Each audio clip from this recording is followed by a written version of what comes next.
Assalamualaikum warahmatullahi wabarakatuh. Perkenalkan, saya Sri Nurhayati. Di sini saya akan menjelaskan terkait pembahasan soal UTS Akuntansi Keuangan Menengah 2. Yang pertama untuk soal wajib yaitu utang jangka panjang. Di soal itu kan diketahui tanggal 5 November 2022 menerbitkan obligasi sebesar 200 miliar. Jatuh tempo itu pada tanggal 5 Oktober 2027. Bunga dibayarkan 6% per 1 April dan 1 Oktober.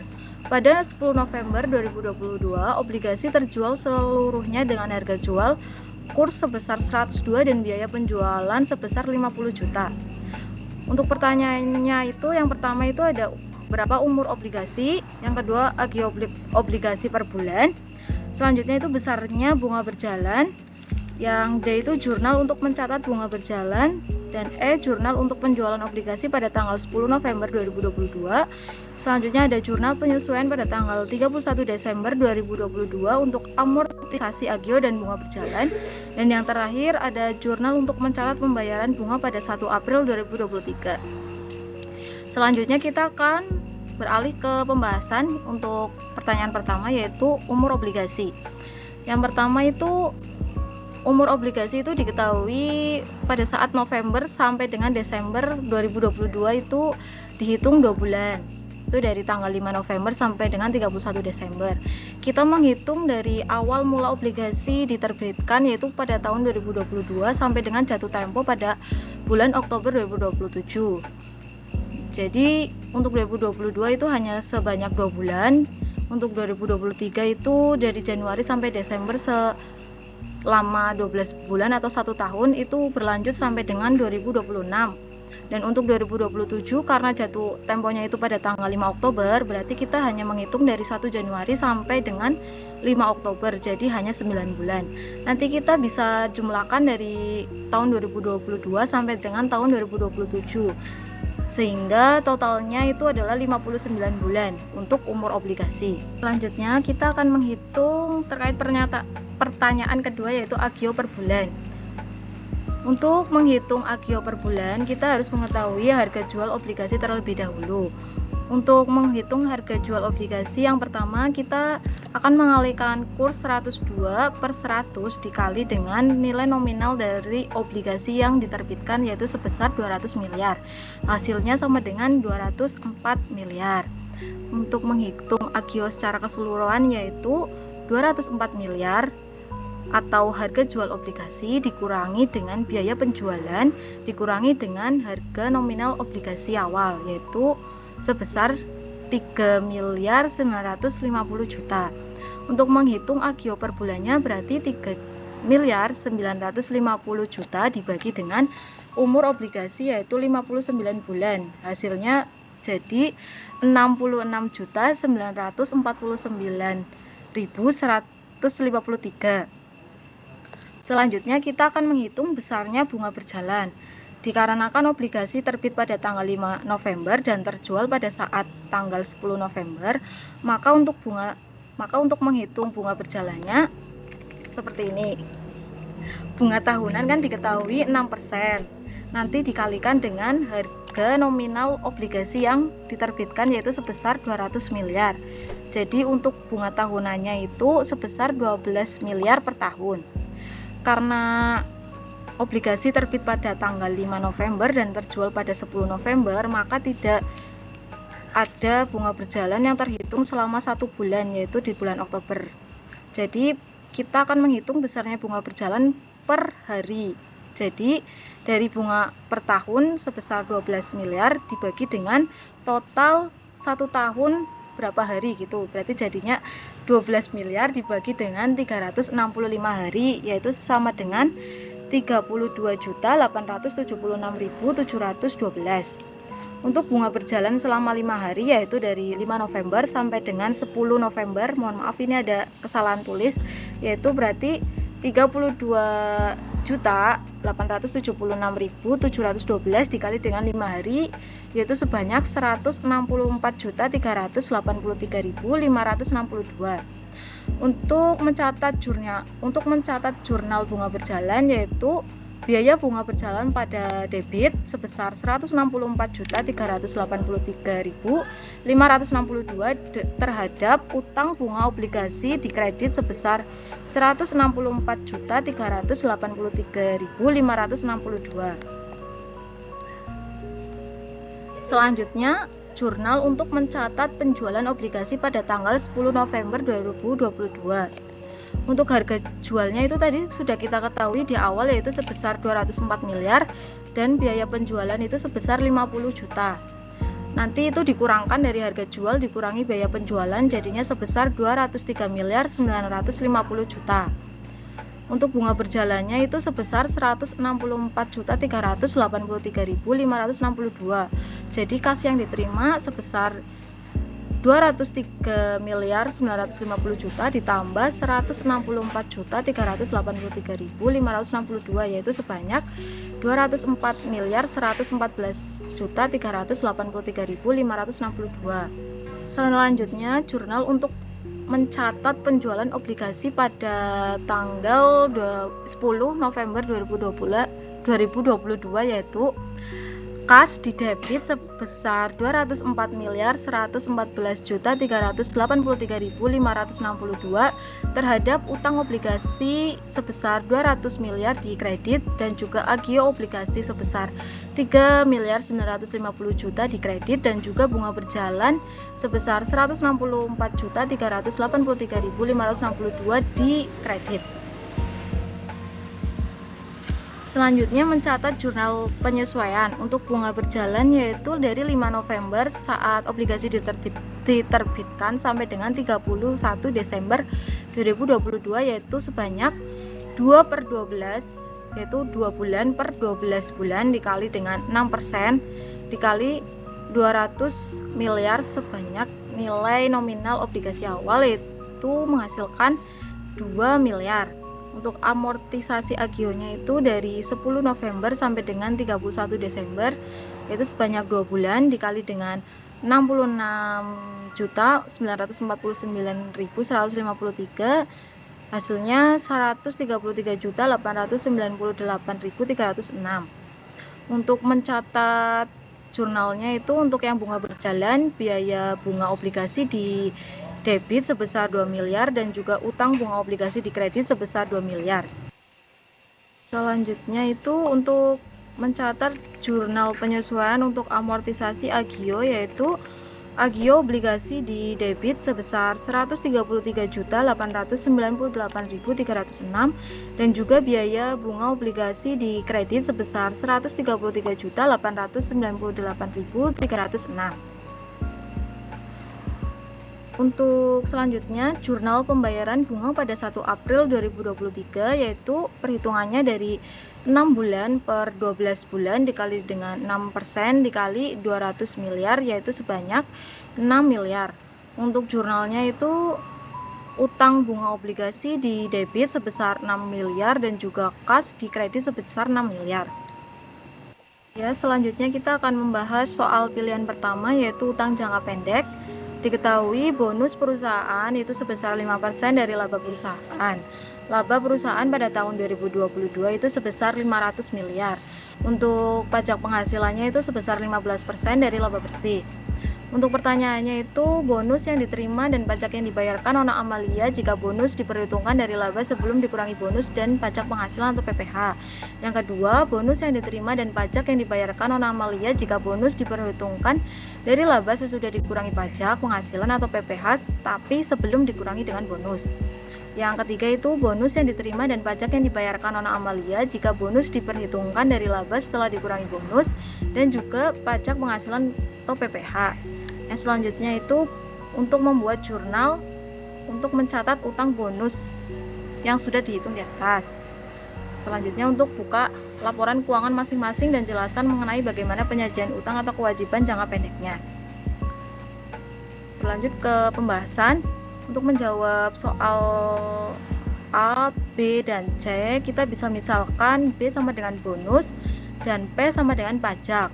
Maka dapat menyelesaikan dengan masing-masing cara, yaitu untuk yang A, untuk B sama dengan 5% itu dari bonus perusahaan, itu 5% dikali dengan 500 miliar itu sebesar laba perusahaan pada tahun 2022 itu sebesar 25 juta.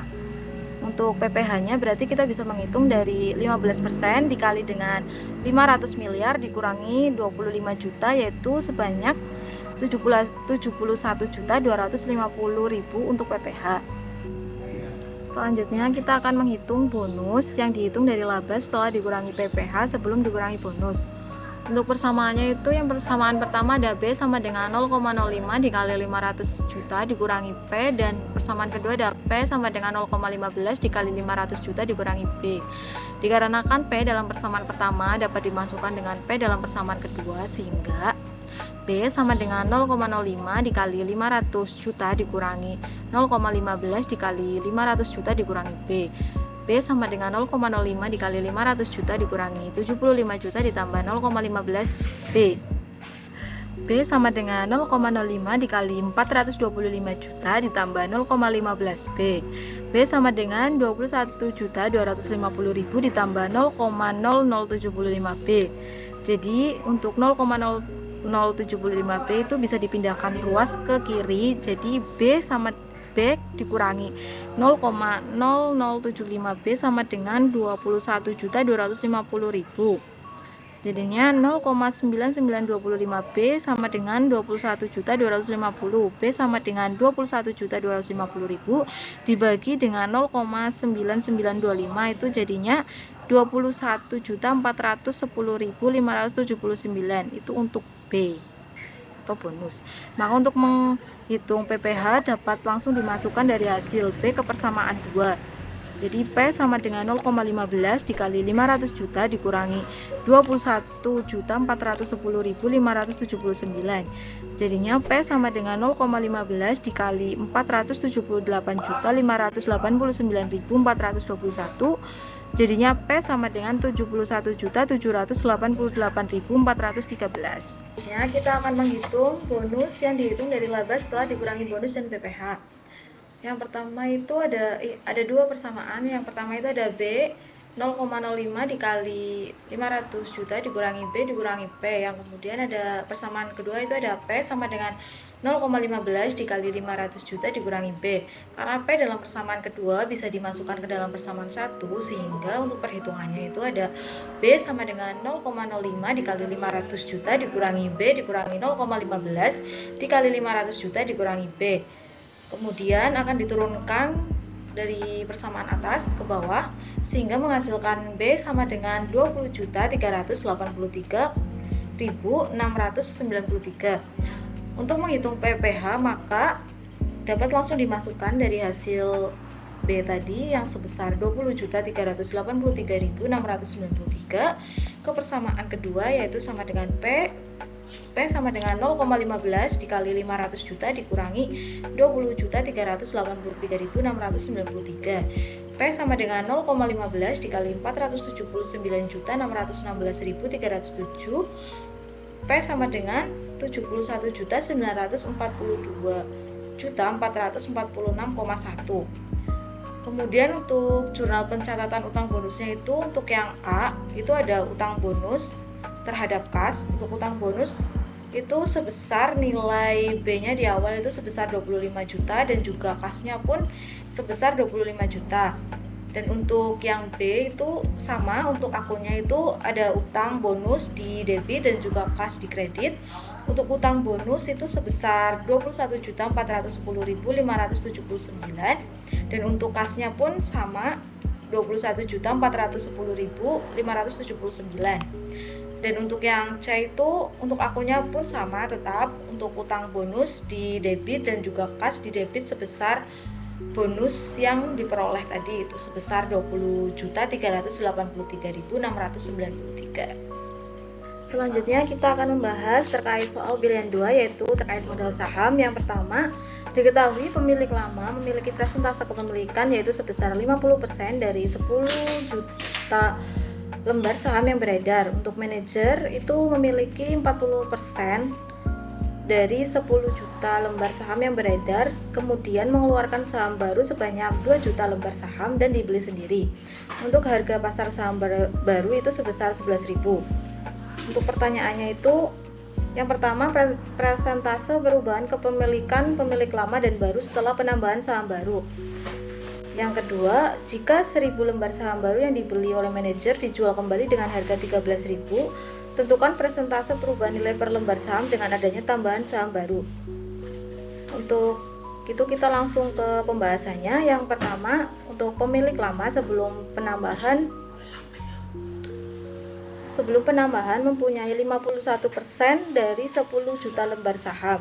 Untuk jumlah saham pemilik lama jadi dapat dihitung dari 51% dikali 10 juta lembar saham yang beredar, sehingga totalnya sebesar 5.100.000 lembar saham sebelum penambahan saham baru.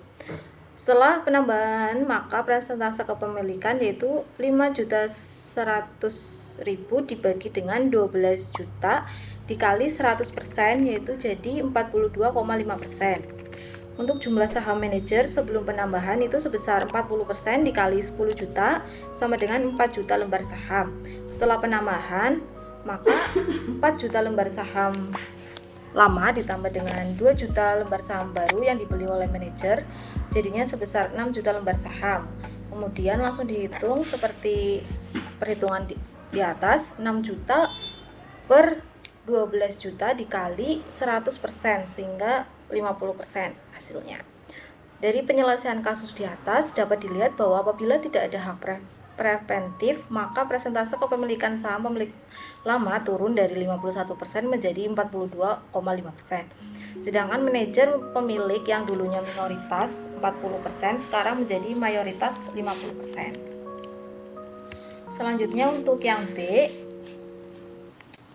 itu untuk nilai total saham baru itu 2 juta dikali dengan 11.000 itu harga pasar saham baru, sehingga totalnya 22 juta. 22 miliar. Dengan adanya penambahan saham baru, maka total saham yang beredar itu sebanyak 10 juta lembar saham yang lama ditambah dengan 2 juta lembar saham baru, sehingga totalnya menjadi 12 juta lembar saham yang beredar. Untuk pendapatan penjualan, kita akan menghitung dari pendapatan penjualan dari 1000 lembar saham dengan harga 13.000, yaitu 1000 lembar dikali 13.000, sehingga totalnya sebesar 13 juta. Untuk nilai total saham baru setelah penjualan jadinya 22 miliar dikurangi dengan 13 juta sama dengan 21.987 juta. Maka jumlah saham setelah penjualan dapat dihitung dari 2 juta dikurangi 1000 lembar, sehingga sama dengan 1.999.000 lembar.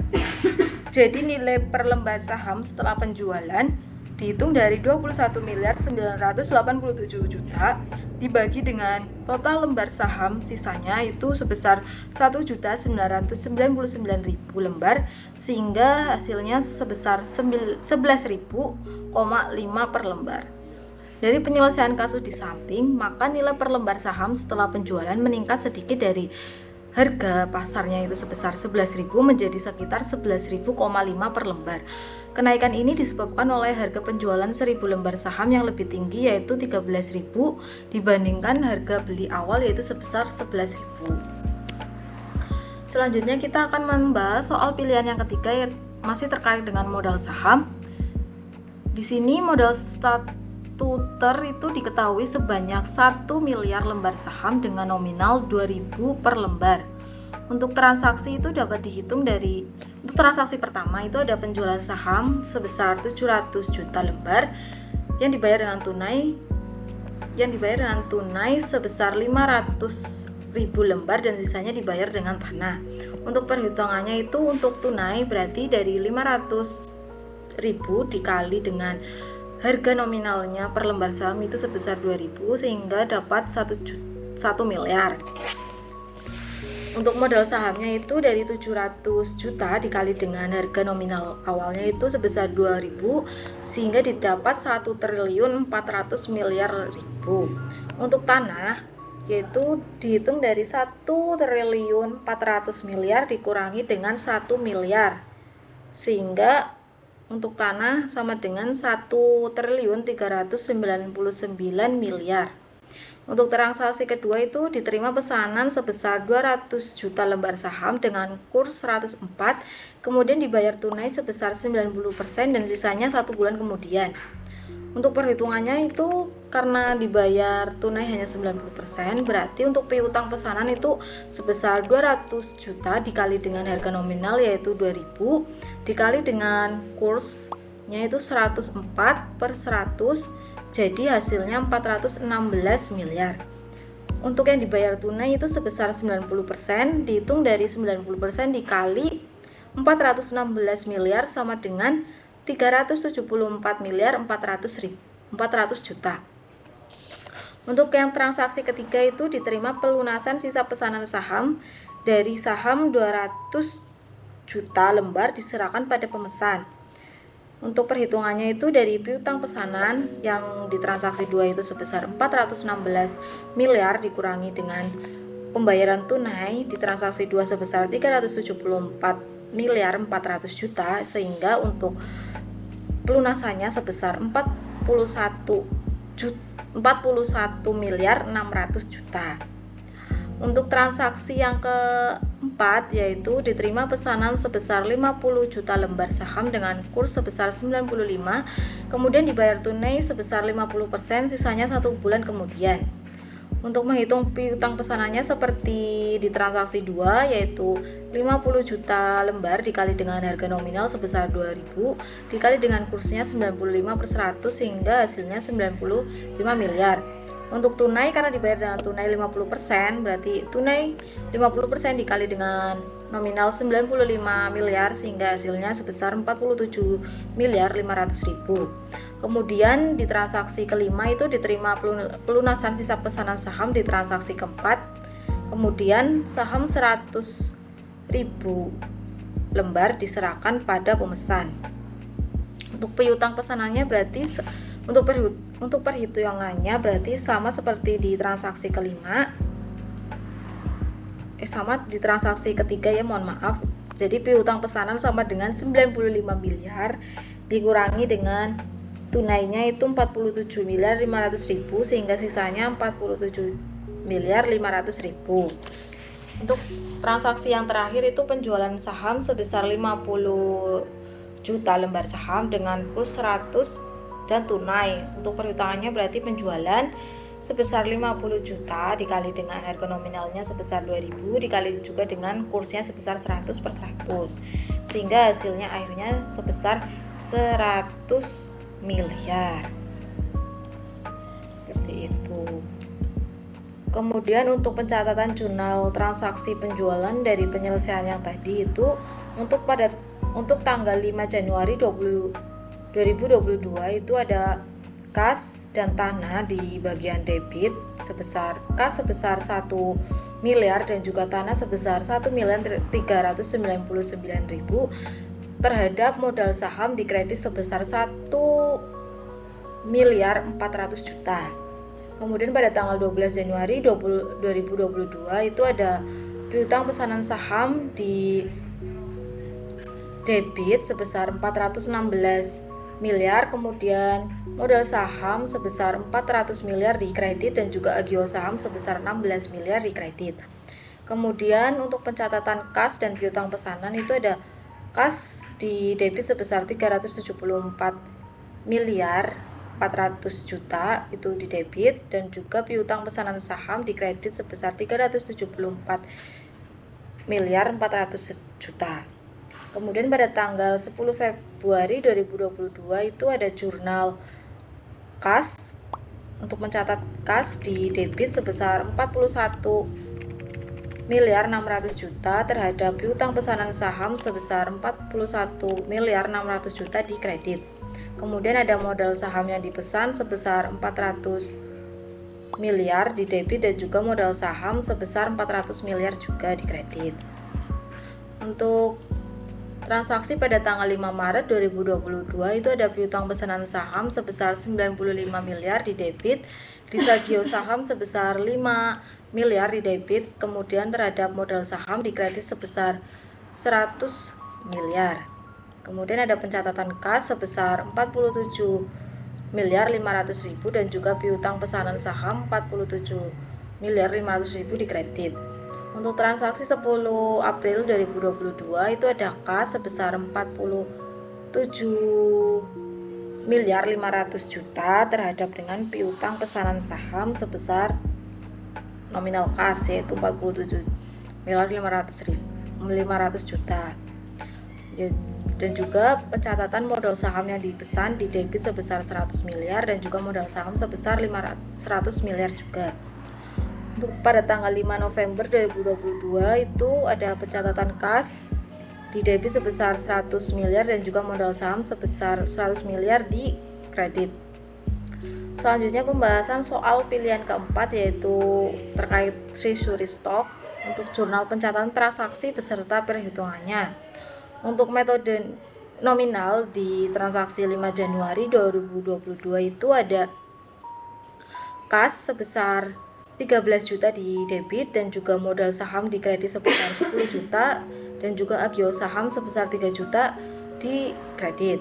Untuk tanggal 31 Desember 2022 itu ada rugi laba sebesar 1 miliar di debit dan juga laba yang ditahan atau LYD sebesar 101 miliar juga di kredit.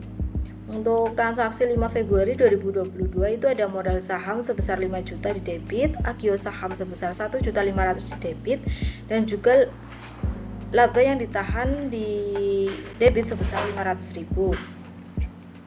Kemudian terhadap kas di kredit sebesar 7 juta. Kemudian untuk transaksi 5 Juli 2022 itu ada kas sebesar 4.500.000 di debit dan juga modal saham sebesar 3 juta dan juga agio saham di kredit sebesar 1.500.000. Untuk transaksi 10 Agustus 2022 itu ada kas sebesar 2.300.000 di debit dan juga modal saham sebesar 2 juta dan juga agio saham 3.300.000 di kredit. Untuk metode harga perolehan itu hampir sama, cuma nanti untuk perbedaannya itu di transaksi 5 Juli 2022 yaitu untuk metode harga perolehan itu untuk akunnya itu ada kas di debit sebesar 4.500.000 dan juga treasury stock itu sebesar 4.200.000 di kredit dan juga agio saham sebesar 300.000 di kredit. Dan juga untuk transaksi 5 Februari 2022 untuk metode harga perolehan juga ada perbedaan dengan metode nilai nominal. Untuk metode harga perolehan untuk transaksi 5 Februari itu ada akun treasury stock di debit sebesar 7 juta dan kas di kredit sebesar 7 juta. Selanjutnya itu ada struktur modal pada tanggal 31 Desember 2023 itu untuk metode nilai nominal itu ada modal saham. Modal sahamnya itu sebesar 10 juta. 10 juta itu diambil dari perhitungan total semua modal saham yang ada di transaksi di awal ya. Karena modal saham aslinya itu di kredit, maka total akhirnya itu sebesar 10 juta. Untuk agio saham juga 3.300.000 itu dari transaksi awal itu ditambah-tambah semua sesuai dengan akun aslinya agio saham. Untuk laba yang ditahan itu sebesar 99.500.000 itu dari laba yang ditahan di metode nilai nominal itu kan sebesar 1 miliar di kredit. Tetapi di transaksi 5 Februari 2022 itu LYD-nya itu di debit sehingga mengurangi dari 1 miliar dikurangi 500. Jadi totalnya itu 99.500.000. Sehingga struktur modal pada tanggal 31 Desember 2023 untuk metode nilai nominal itu sebesar 1.012.800.000. Kemudian untuk metode harga perolehan untuk struktur modalnya itu hampir sama. Untuk modal saham itu sebesar 10 juta, untuk agio saham itu sebesar 3.300.000 dan untuk disagio sahamnya itu sebesar 500.000 dan juga laba yang ditahan atau LYD-nya itu sebesar 1 miliar. Sehingga totalnya itu sebesar 1.012.800.000. Untuk struktur modal itu pada tanggal 31 Desember 2023 antara metode nilai nominal dan juga metode harga perolahan itu harus sama atau balance. Jadi harus lebih teliti lagi di perhitungan di transaksi awal. Seperti itu. Semoga penjelasan yang saya sampaikan bermanfaat dan juga mudah dipahami. Bila ada kesalahan, saya mohon maaf. Wassalamualaikum warahmatullahi wabarakatuh.